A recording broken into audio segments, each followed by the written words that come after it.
Welcome to another episode of Eberhart Outdoors.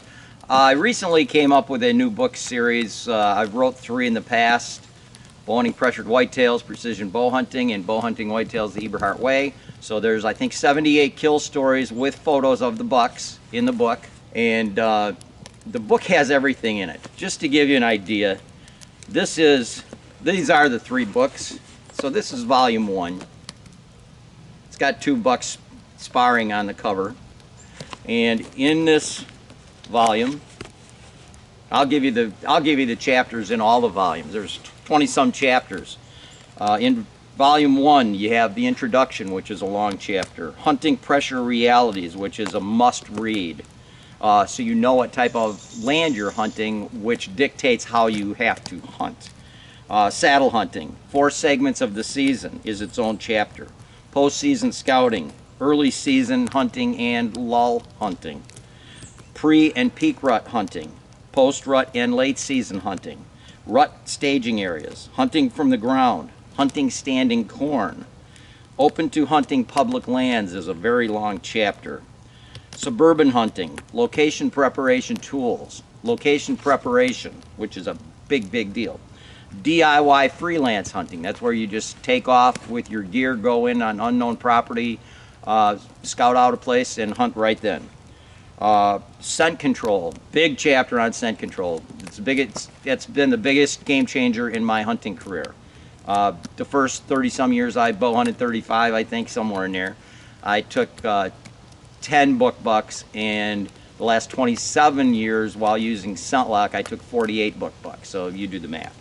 So scent control, pre-season and in-season scouting, pre-season speed tours, motion cameras, fake hunting tactics like rattling and scents and calling and grunts, decoys, you name it. What to take hunting, hunting in inclement weather, recovering bow shot whitetails, travel hunting, hunting access, and health and conditioning.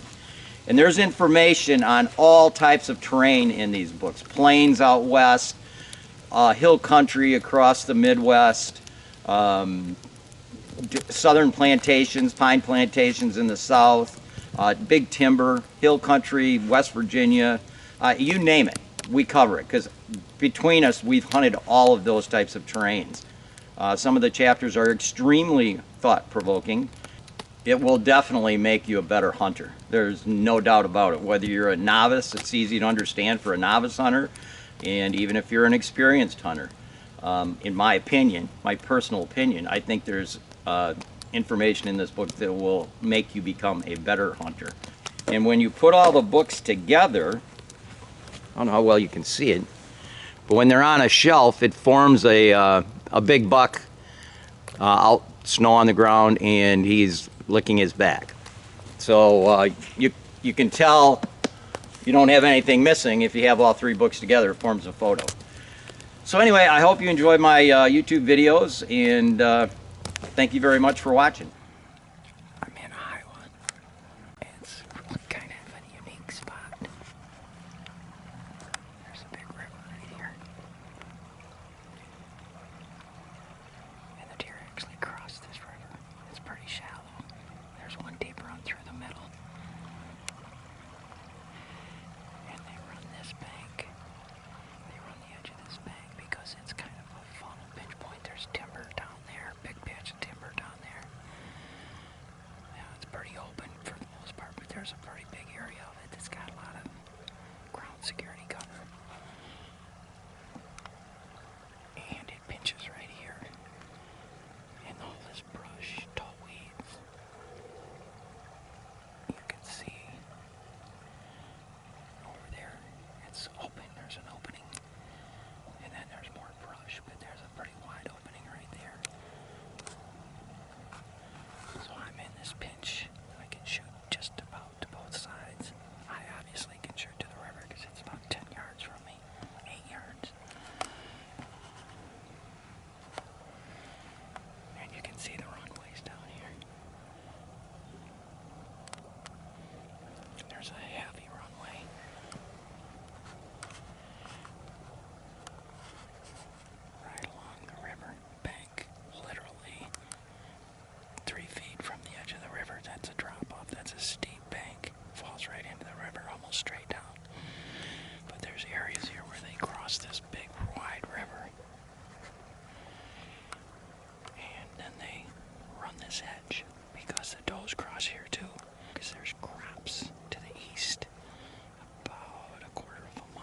way it should be everywhere.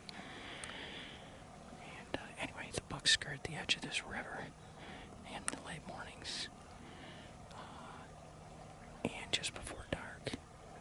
So I'm checking for does that cross the river one way or the other, and they are staying in this security cover when they do it. The Spartan of bucks walk in that open area over there where you can see all that green. That's open area, and then there's saplings and stuff beyond that. But this is a good spot. If I see a good buck here, even though I have a doe permit and I'm here trying to shoot a doe, I won't shoot a doe here because I don't want to screw it up for him. But it's a really unique spot. Watching this river is almost mesmerizing.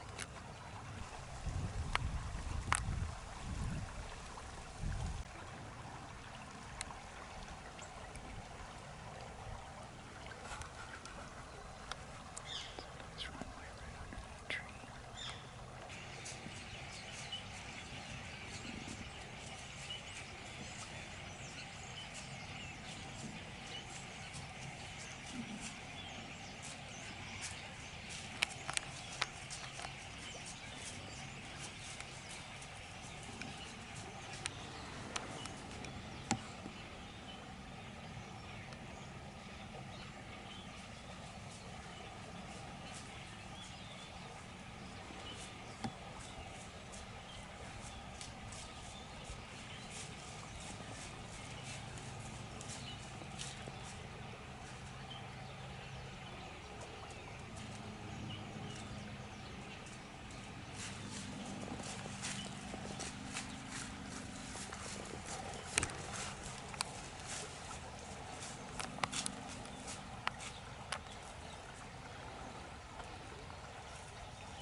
Just had a really nice buck. We've had him on camera.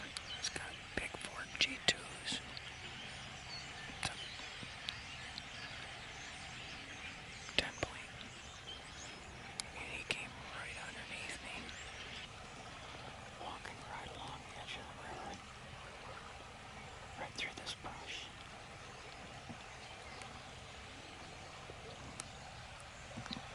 That's why I picked this spot. Many people would have picked this spot, but it's a nice little pinch point. It's the 23rd of November, and over my years of hunting, almost to the day, 22nd, 23rd, that's when the majority of does are finished breeding through their cycle. There's very few does left to breed. They come in late estrus. And now those bigger bucks have to get out and search for them. They're not locked down. That's why I come out here during post-rut. Same with Kansas.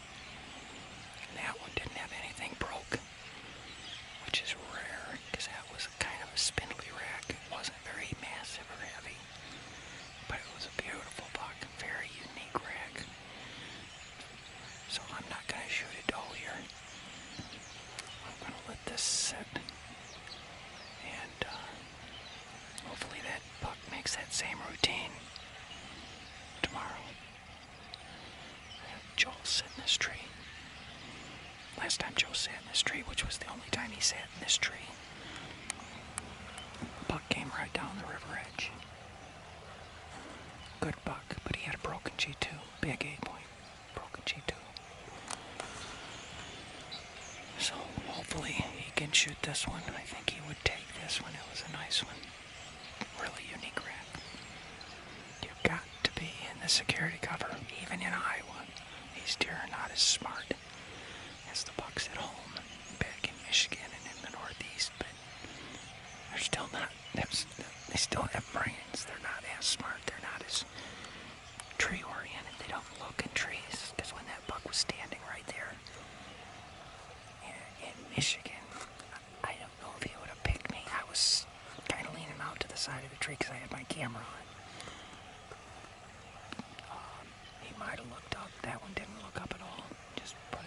he stopped for a minute and looked at the river, and then looked at the river over here. And just kept going. Joey kind of questioned why I picked this spot.